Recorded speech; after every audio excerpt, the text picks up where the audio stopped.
Welcome to the GEC Podcast, a ministry of Grace Episcopal Church, Sheboygan, Wisconsin. For more information and a schedule of our services, please visit gracesheboygan.com. Hello, I'm Deacon Michelle Whitford. I'm here with Mother Hilary Crupi from the Order of Julian of Norwich. Welcome today. Thank you. It's good to be here. Thank you for being with us. We're going to continue with our spiritual practices podcast. We'd love to hear about you, how you live out your rule of life. Who is Julian? Good question. Julian of Norwich is an English saint from the 14th century. She was an ordinary woman. Some people think she may have been married. Other people think she may have been, at one time, a Benedictine nun. But at any rate, at the age of 30 and a half, she had a mysterious illness. And in the course of that illness, she was given 16 revelations from God, 16 visions from God. And what makes that remarkable is that as a very young child, she had prayed to have a vision of Jesus on the cross, and so that she could love God better as she grew up. And then she forgot about this request. And so when she fell ill, people thought mortally ill, at the age of 30, she remembered while this vision was beginning that she had prayed for this as a young child. And so she had 16 visions of Jesus, which was when she was being given last rites, the curate brought the crucifix to her and held it in front of her face and said, "Look upon this for comfort in your last moments." And then all of a sudden the light went out in the room, and the only light was on Christ's face on the crucifix. And Jesus began to speak to her. And so began the visions. And she had, as I said, 16 of them. And they were all about love. Jesus' love for humanity. Why did Jesus come? What he came to do. How much he loved humanity. And it was a very remarkable set of visions, because at that time, in the church in the 14th century, was all about God's wrath and God's honor had been. God was angry because of human sin, and so God's honor was offended, and God was basically the reason the world was so bad was because that God didn't like us much at that moment. And so here was this revelation of Jesus saying, no, this is not it. This is about God's love for us. And so anyway. In her visions, Jesus actually spoke and told her things? Yes, he did. He spoke from the crucifix, and she was given a showing. What she had asked for as a young child was a showing of his passion at the time that he died, and as he was dying. And the remarkable thing was she saw all of the changes that his body went through as he was being crucified, and they're actually rather graphic in a beautiful Middle English sort of way. But she said just at the point when she thought that his life couldn't last and that he was about to die, his face changed and he broke into this beautiful smile, on the cross. On the cross. And he said this to her. He said, "Are you satisfied that I died for you?" And, up to that point, the question had been, and still is for a lot of people, is God satisfied by Jesus' death on the cross? Is God's anger satisfied by his death. But he broke into a smile and said to her, "Are you satisfied now that I died for you?" Mm-hmm. And talk about turning the world upside down, you know. And Truly. And what he said after that vision was probably the most important thing he said to Julian, as far as when I read the Revelations. I think the most important thing he said was that there is no wrath in God. Mm-hmm. The wrath is in human beings. You know, we are internally troubled and wrathful and angry, and the suffering in the world is because we don't know what to do with that anger and that wrath, and that God is not like this. You know, we're essentially projecting our anger onto God and saying God is like that. Our stuff. We're projecting our stuff onto God and imagining that God is angry with us. Mm-hmm. But that's what these visions were all about, and it was really quite remarkable. And of course, he said all kinds of other wonderful things, like that he is Jesus, our mother, and that. So it was quite a remarkable series of visions for her time, and for her place. And Jesus, our mother, is still quite a shocking idea. It is a shocking idea, but here it was handed to Julian, gifted to Julian by Jesus himself. Mm-hmm. So these visions were way ahead of, way ahead of what the church, most of the church had been talking about at that time. Mm-hmm. There was always an undercurrent, I think, of this love and this awareness.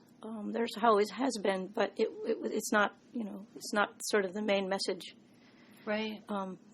At the time, and nor is it now really the main message. And so that's why, to get Julian's importance for the church of today is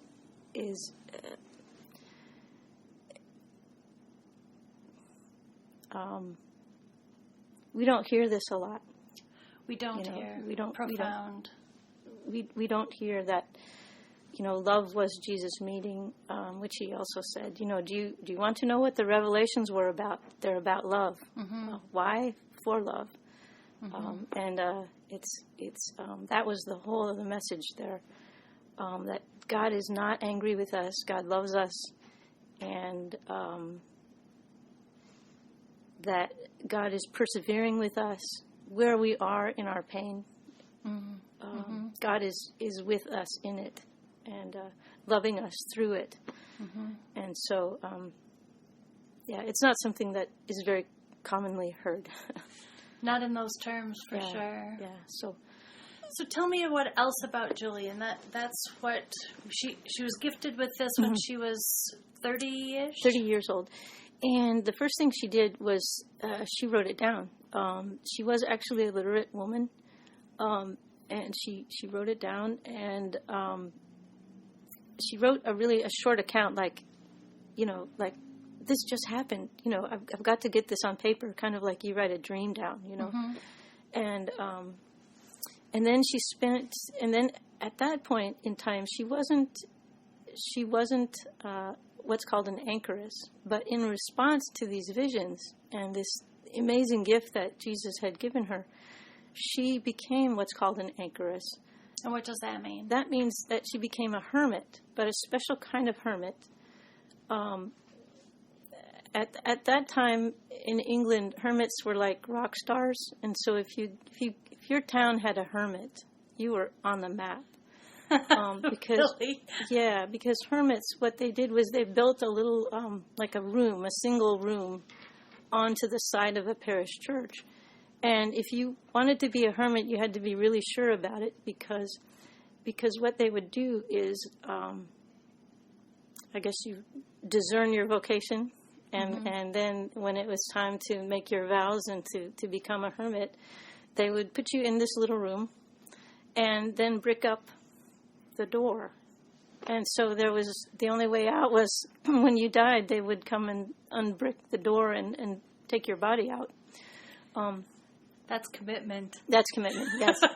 And so you had to be real clear about your vocation then. And it was built onto the side of parish church, and there was always a window that communicated. It was called a squint.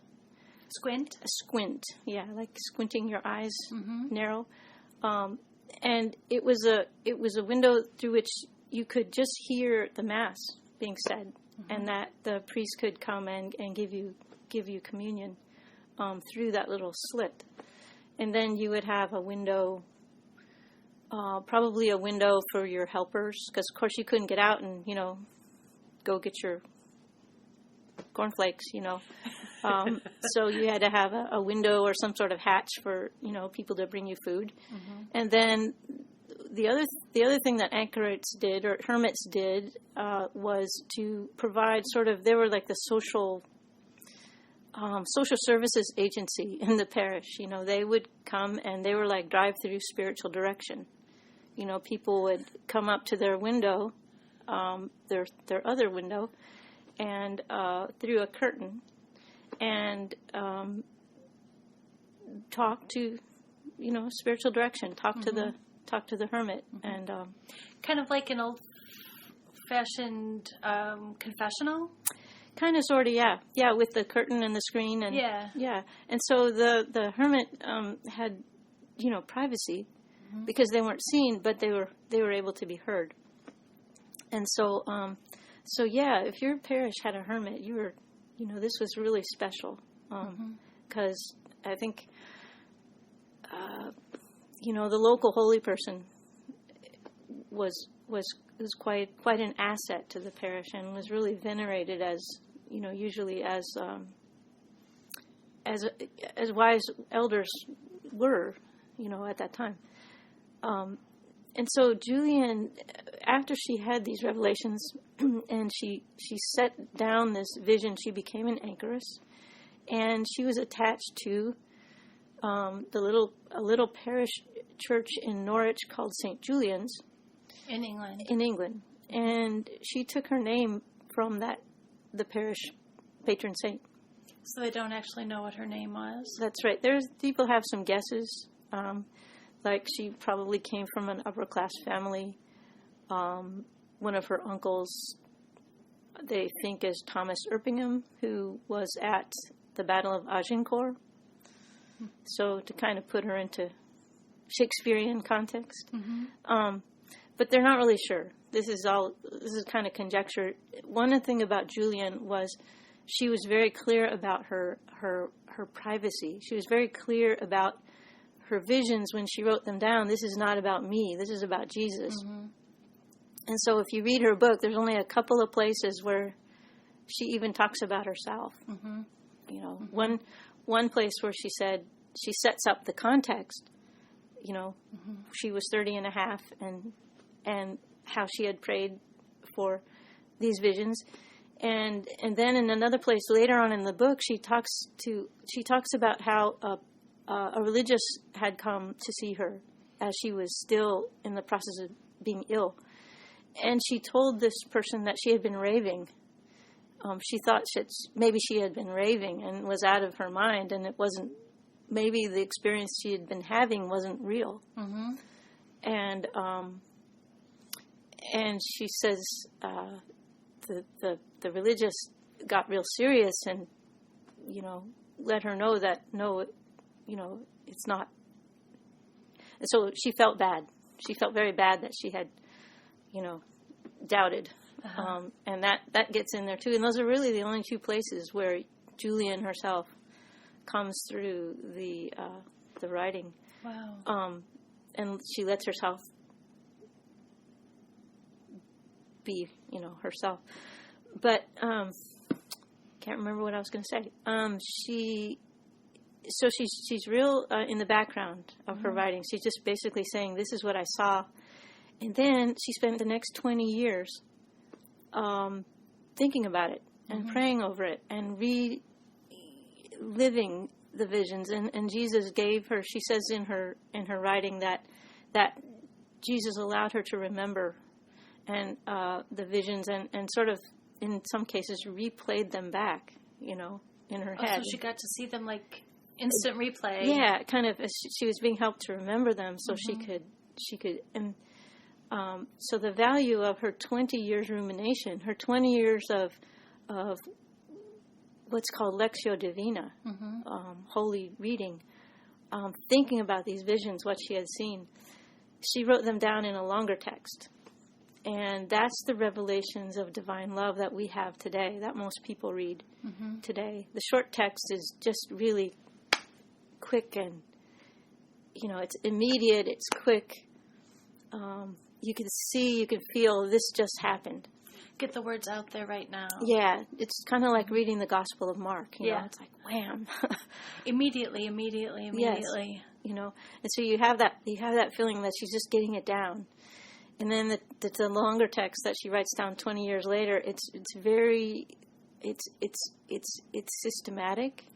It tells what happened, but then she is filling out the meaning of it as she's going along, as she's learned these 20 years. So interpreting the vision? That's right, interpreting the vision. And it's just, a lot of people say they don't like theology, but it's ravishing. I mean, it's really, really amazing theology, to see how she's laid everything out, how she's interpreted the mercy of God and the grace of God and the patience of God through these visions. So it's really something else. About Julian as a writer, she was actually the first woman to write in English a book. She was a contemporary of Geoffrey Chaucer. So that puts it in place, in context. And they were actually very. I don't know that they knew each other. Geoffrey Chaucer certainly got around more than Julian did, but he may have heard of her. She was also a contemporary of Marjorie Kemp. She was a chronicler of English religious life, a sort of a consumer of spiritual experience. Oh. And a writer herself. At one point, she had like something like 8 or a dozen children, and at one point she told her husband, "That's enough. I'm going on pilgrimage," and she did, and she went and she talked to different religious people. Among them, she went to see Julian. She talked to Julian, and she wrote down in a book that's now called the Book of Marjorie Kemp. This woman wrote down, and people, a lot of people thought she was nuts, but her book is extremely valuable resource. It's a little on the comical side sometimes, but it's really gives a picture of a slice of English religious life at that time, and it gives validity then to Julian and the myth perhaps that she would have been had it not been this extant piece of work. Yeah, that's correct. And evidently, Julian said, just keep on doing what you're doing. Well, that's good spiritual direction. Yeah. So, that's really, there's not much else known about Julian, except she probably died around 1420 or something. There's a note in the parish book that talks about a gift, a will for Julian the anchoress. Oh, for her upkeep, and that's about probably the last reference that there is to feed the anchoress. Yeah. And so, really, the gift we have is her book and her rumination. The 20 years distilled into this book. It's just amazing. So this happened in the 1300s, early 1400s. Right. How did I mean, was it preserved then? How did it get to be 2016 and we're still talking about this woman who, didn't talk about herself and wrote one book? Well, evidently, people who knew a good thing when they see it wrote it down. This was copied like other manuscripts, just given to a trusted person and copied out, and then given to another trusted person and copied out. And at one point, I'm not sure which one of the copies that we have, one of the earliest copies, the scribe has written in a codicil to the end of the book, saying, please, I beg you, be careful who you give this to. These words are very important. They're also they're easily misunderstood, and don't put your own interpretation. Yes, make sure you read it from beginning to end. Be careful of your interpretation. Read it carefully. If you're a serious church person, read it. Otherwise, just stop here. Because the things that Julian was saying in there were easily been taken as heresy, and her anchor hold was a mile from a place called Mousehold Heath, where they were burning lollards, people who were in opposition to the church hierarchy of the time. Right. They were, burning heretics not a mile from her cell. And so she could have easily been hauled out and burnt as a heretic, because at first glance, some of the things that she's writing could be easily misunderstood. And so, therefore, her work was very carefully, sort of like Soviet Russian prisoners writing, like Solzhenitsyn, writing books and handing them out carefully, secretly. Yeah. It was a lot like that. And some Benedictine nuns, one of the copies that we know of was in the hands of some Benedictine nuns. And when the dissolution of the monasteries happened in 1540 or so, they took their copy to France with them. And then they brought it back to England when it was safe to come back. And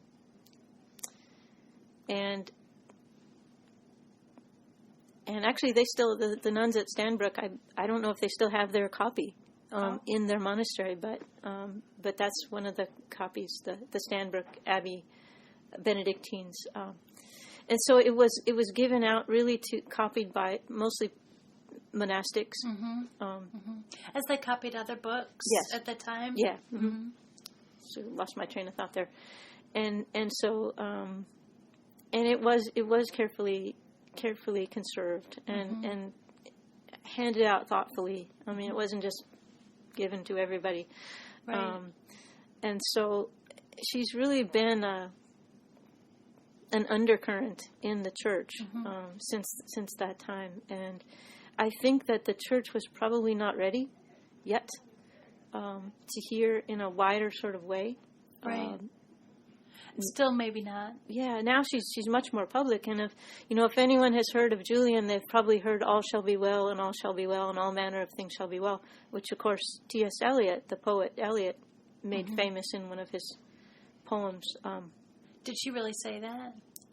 Jesus did say that to her. Yes. Oh, that's awesome. Because I have always wondered. I've always heard that in reference to her and wondered, did she really say that? Yeah. Jesus said, he was talking, she was asking about sin, and she said, well, what's sin for then? If this is a whole knotty problem, what is sin? How does God look at us if we're sinners? Does God look at us with rage and hatred, or how should we consider ourselves? Because this is what I hear from the church.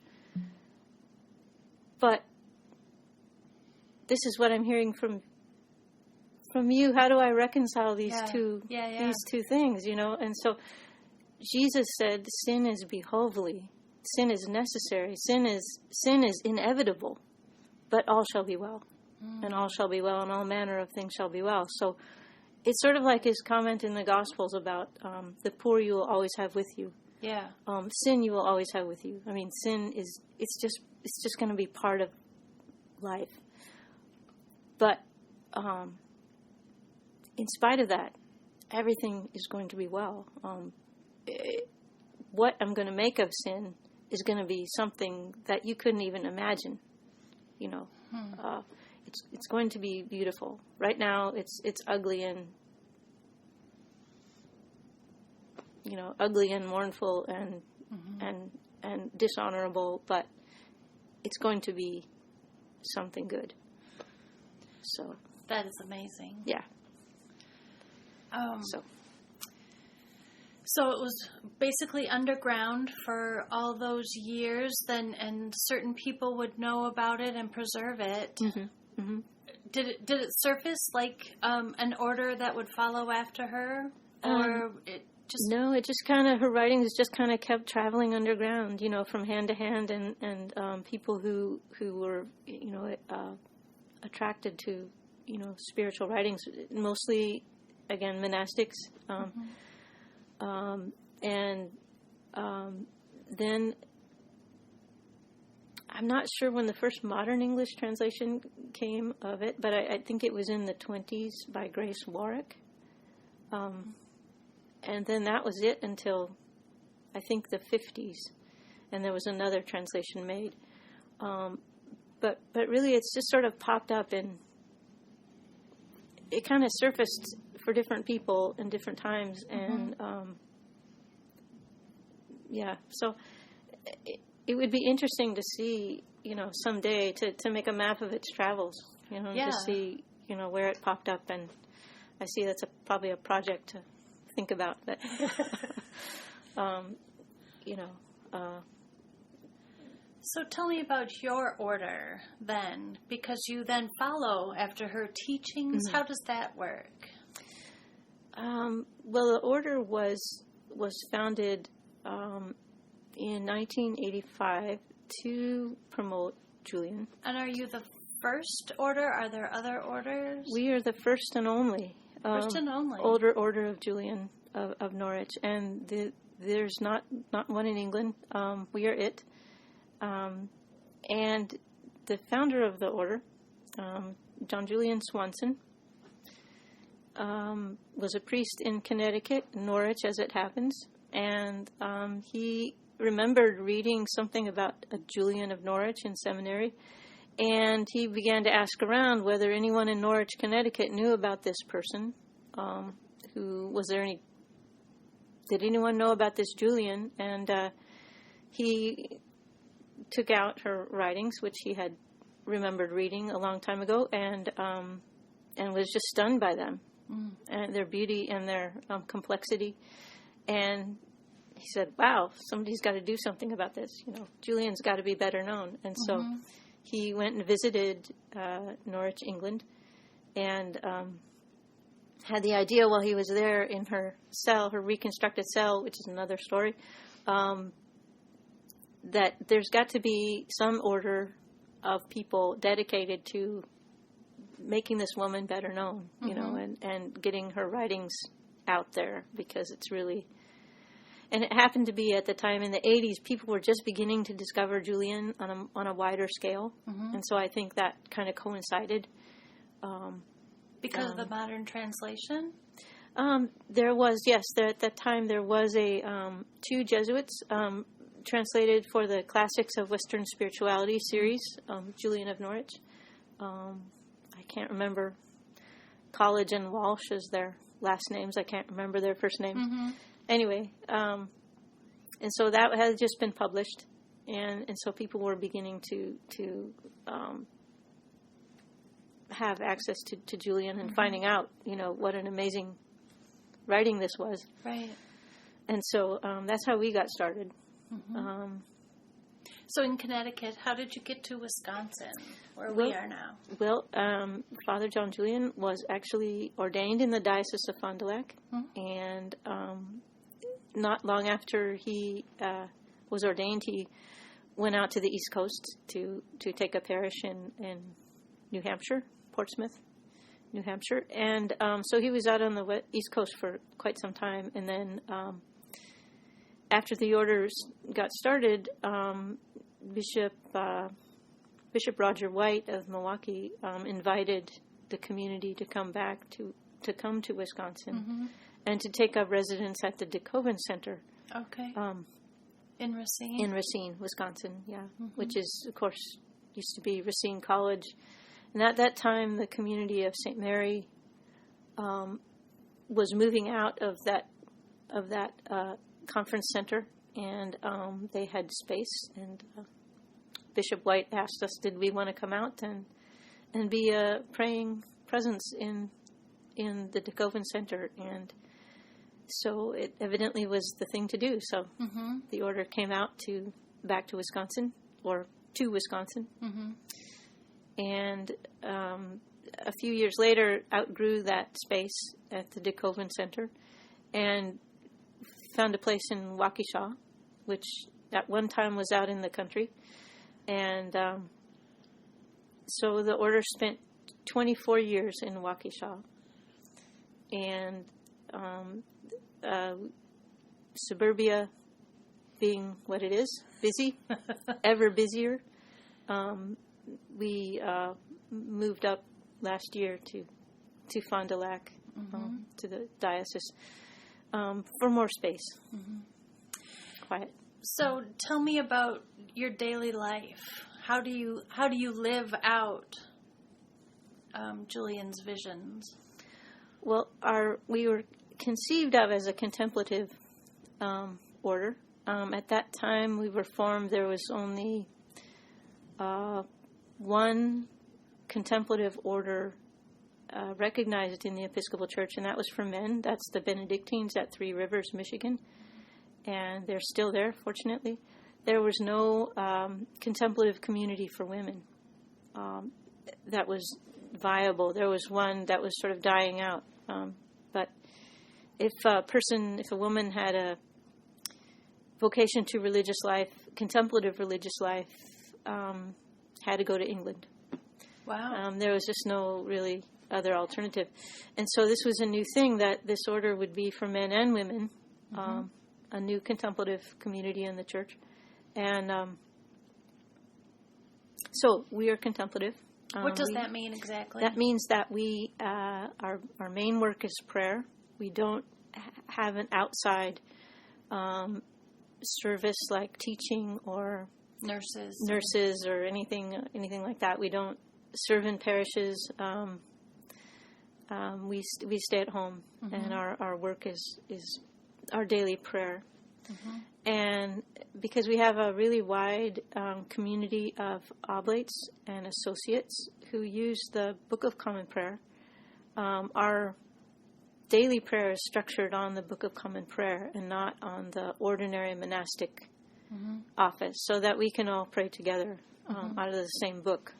Whether you're actually a resident or associate of the order. That's correct. Everybody prays the same. Yes, everybody prays the same offices, or their choice of offices, depending. And so we start our day at 3:45. Yeah, it's lovely out though. Oh, I bet. It's lovely out. We finally learned what the fox says. Really? We now know what the fox says because you're up. Because we're up early. Yes. So we start a day at 3:45 with morning prayer, and then we have the BCP office of morning prayer, and then we have after that 45 minutes of still prayer, or some people call it centering prayer, together. And so you all just sit quietly together in personal. Yeah, we just sit quietly. Some of us stay in the chapel, and some of us go off someplace. And then after that, we have time of study, and About probably 2 hours of study time that we've built into the morning of our day, and then at 7:30 we have Eucharist every day, and then we start work, and we do housework and ordinary work, and then we have midday prayer at 11:30, and our midday meal is the big meal of the day, and we have that usually with a reading, in silence, no talking, but somebody will be reading a book, and then after dinner we have a time of about an hour of quiet, and then we have more work in the afternoon, and then we get together for evening prayer at 4:00, half an hour of centering prayer again together, and then we have evensong from the prayer book, and which is always sung, and then we have Compline at 7:30, and that ends our day, or 7:00 actually, 7:00 Compline. So, day really is focused on prayer. Yes. And sort of the Benedictine, you balance everything with study and work. What do you get to do for fun? We have a saying. We have a saying at home that contemplatives have a really low entertainment threshold. I mean, it's like LET, low entertainment threshold. Yeah. So, very small things are very entertaining. So, it doesn't take much to, recreation. Do you have that time built into the day? We do. There's like the middle of the day. Sometimes we have what we call recreation together. We have a half an hour of just sitting around talking, or a lot of times it's outside when it's nice. But the life is kind of self-selected for introverts, and so people spend a lot of time by themselves when we're not in the chapel together, or in the refectory together eating or something. We are usually off by ourselves, working or doing something, and entertainment. Some people write, some people paint, some people play musical instruments, some people just go for walks.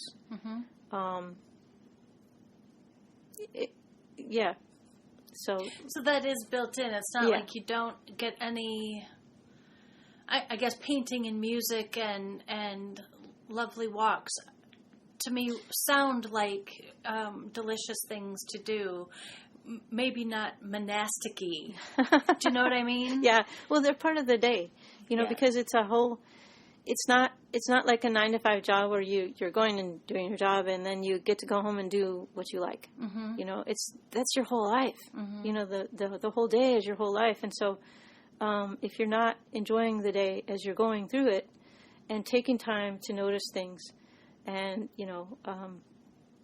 go for a walk and hear what you can hear, or see what you can see, or working in the garden, or just futzing around fixing something, it's really a loss, because you get to the end of the week and you think, I haven't really lived, Yeah.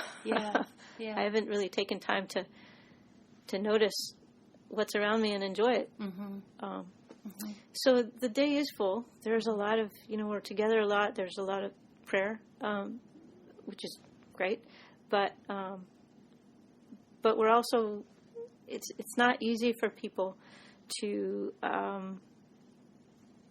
enjoy the time as it's coming to them, as it's rolling towards them. There's a sort of a, the weekend is coming and I'm going to live for the weekend. Yeah. In our society and wider society. So people learning how to do that, to live through the day as it actually comes to them minute by minute, it's a discipline that's really difficult to do. Is that specifically part of the contemplative way of life? Yes, it is, to notice where you are and to be where you are when you are there. Yeah, I don't know how to do that. it's a really hard thing to learn. Yeah. Because maybe 100 years ago it was the norm. People were able to live like this just effortlessly because that's what people did. But now it's not so much that way. And so when people come to the monastery to try the life, there's a really big learning curve because it's hard to shift gears like that and to learn to notice things as you're going along. Yeah. And to learn to be where you are when you are. And so when you get the hang of it, it's great. Trying to think if there's anything else about our day that is... Are you in silence on purpose or by design or just because that's how it works out? Do you keep holy silence? Yes, we do, on purpose. On purpose. We don't have, so to speak, a rule of silence. We're not forbidden to speak, but we do have in contemplative monastic life, there's what they call the greater silence and the lesser silence. And the greater silence is like after Compline until after morning prayer. In monasteries, you don't talk unless something's on fire, or somebody's dying, unless it's an emergency. And then in the daytime, all the other times, you have the lesser silence where you're not chattering away. If you need to talk with someone to get some work done, or you need to have a conference, or just to necessary talk, you can speak. But otherwise, we try to value silence. Okay. Because the place is like a greenhouse, and so it's the whole environment of a monastery is set up to render a person available to God.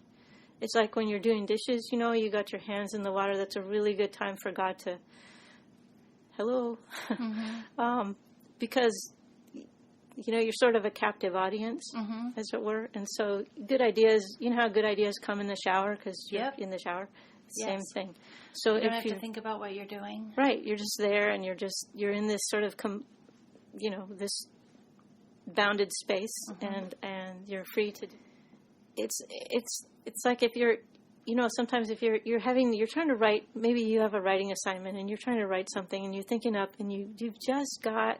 You're working at thinking of how a sentence should go, and you've just got it in your head. Or maybe you just remembered the joke that you've been trying to remember for the last week. And just as you're remembering it, somebody bursts in and says, hey, did you hear X or Y or Z? And it goes, poof, gone. Yes, I've experienced that very thing. Yes, and so, right. So that's, to be available to God and to be able to follow through on a thought and to be able to follow through on a conversation with God. You sort of have this running conversation going, not maybe literally, but just like Julian did. Julian's listening to Jesus for 20 years and ruminating on her revelations and thinking about putting the pieces together and thinking how all that fit together for 20 years. Imagine if somebody came busting in and said, just when she was about to figure out the naughtiest part, the most complex, knotted up part of the whole theological thing, and somebody had busted in and said, guess who they're burning today? Whatever. Yeah. So that's why we value silence there at the monastery, so we can be more available to what Jesus is trying to say to us. Yeah. And so do you write? Do you keep a log of your conversations with Jesus? How do you know where you're going? That's a great question. Most of us write things. Either you can keep a journal or just write. Some people actually can write poetry, that's how it comes out. Their ruminations will kind of come out in poetry, or they write short stories, or we all preach, and so a lot of the ruminations come out as as we're engaging with the scriptures of the week or whatever, all that sort of folds in. Okay. And so it might come out as a homily, it might come out as a poem, it might come out as a like right now I'm writing a paper on Julian that I've been trying to write for about 12 years. So it's all just kind of coming together now, and that's how all this stuff is kind of gathered in, and some of the writing is really quite not serious. Most of it is, but some of it's not serious. And so life is not like that picture over there on the wall. Life is not sour and drudgery, squinch-faced and drudgery. Life is good. I guess that's a bumper sticker now. Life is good. But there is space to think thoughts, which is not usually the case. We don't have a lot of mental space. We don't. There's always something impinging, some kind of noise or some kind of mental obligation that's being thrown at us from one area or the other. Facebook is great, but it can really suck you in, and kind of whatever you were thinking about is gone. Yes. That's true. Yeah, and so this is actually different, and it also takes getting used to as well. To have all of a sudden all of this quiet space is like, it can be really oppressive until you learn how to live in it. What to do with it. Yeah, how to live in it. Yeah, it's really, it can be quite disconcerting. Too much space, too much silence, too much. It's hard to know what to do with it all. But then, things come down to a human scale and a human speed. Oh yeah. And the world slows down, then you adjust, and it's like, oh, okay, this is how humans are supposed to be. Times and seasons. Yeah. You really live into the seasons then? Yes. You just saying that, I thought of my great-grandma, who was a farmer's wife, and there were times when she would be at liberty to sew and quilt and do those things because the garden wasn't being harvested, and canning and preserving food wasn't the immediacy. Right. So there was a cycle to life. Is that Yes. how? And you find, after a while, you find there's of course a cycle to the day. The day works like that, and the week, and the month, and the outdoor as well. You really begin to slow down and appreciate what's going on out there in the world. And not surprisingly, probably a lot of monks and nuns are bird watchers. And there's a whole record, centuries long of monks and nuns as biologists, as naturalists, because they were in one place all the time and able to observe things and to look carefully and thoroughly at their world. And so that's one of the perks of, religious life is getting to be in one place long enough to actually see something. And you also wear full habit. Many monastics have given up the habit. Tell me about that. Well, it is what we talk about it as a means of personal poverty that we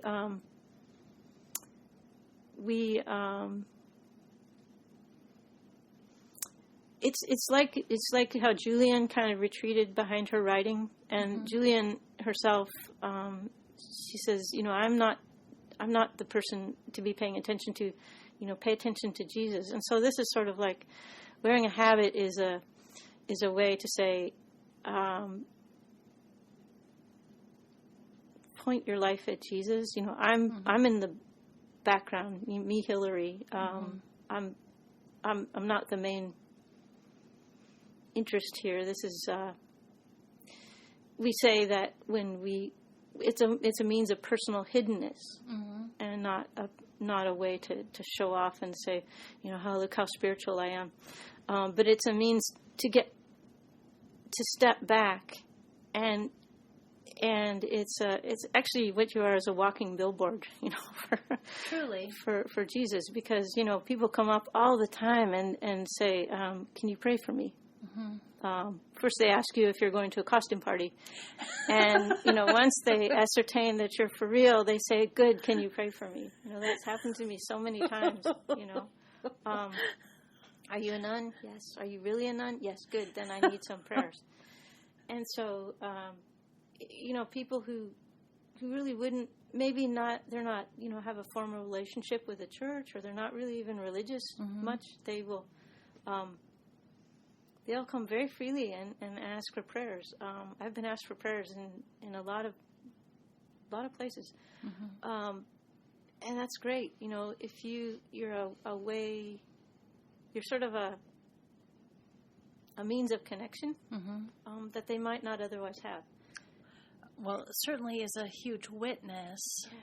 Yeah. And it's actually really handy, because you don't have to think about what you're going to wear today.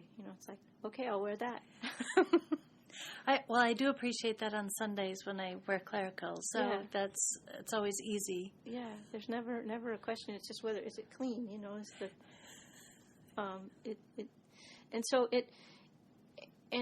as far as resources, we don't have to buy a lot of clothes.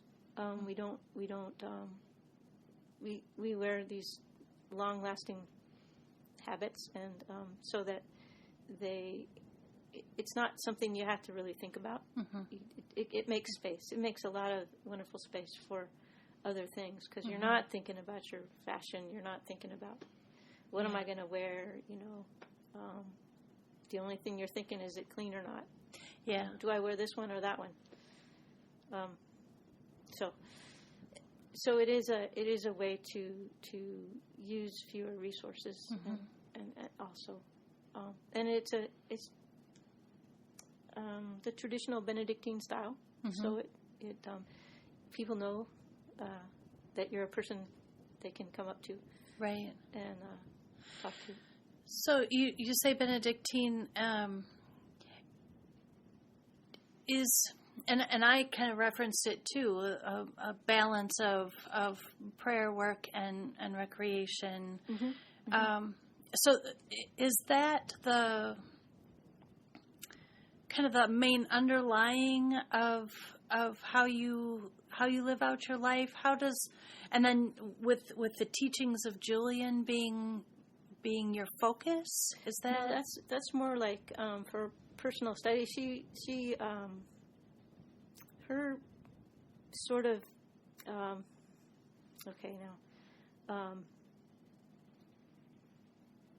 lost the word that I wanted to use.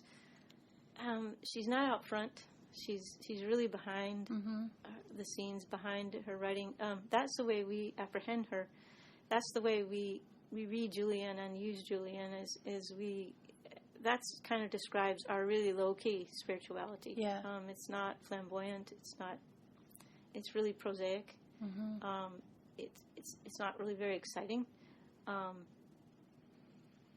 It's quite ordinary, and so that would be, I guess, a way to say Julian's spirituality is extremely ordinary and extremely low key, and that's our style of life is very ordinary, and when at times we will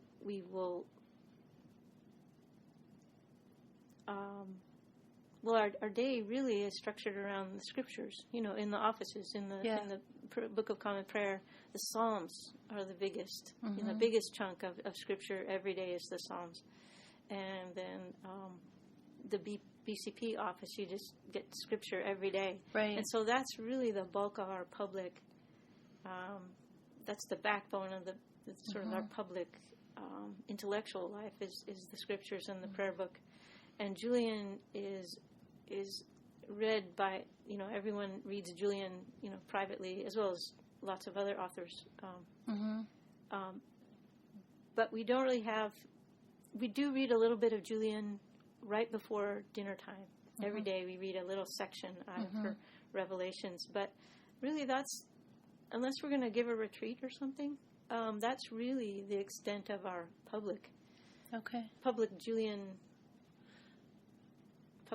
Julianness, I suppose. Sure, that makes sense. Yeah. And so it's really, as we read Julian privately, how she bubbles up in each of our lives, along with the scriptures, along with whatever else we're reading. Because really the daily office, it's pretty systematic, getting through the books. There's a lot there. I mean, it's really a rich resource that the daily office is, and so you're just getting all this food, this scriptural food and textual food, and so we read Julian privately for dessert. Okay, that's a great way to think about it. Yeah. Is there anything else you'd like to add that I haven't asked you about? I'm trying to think of.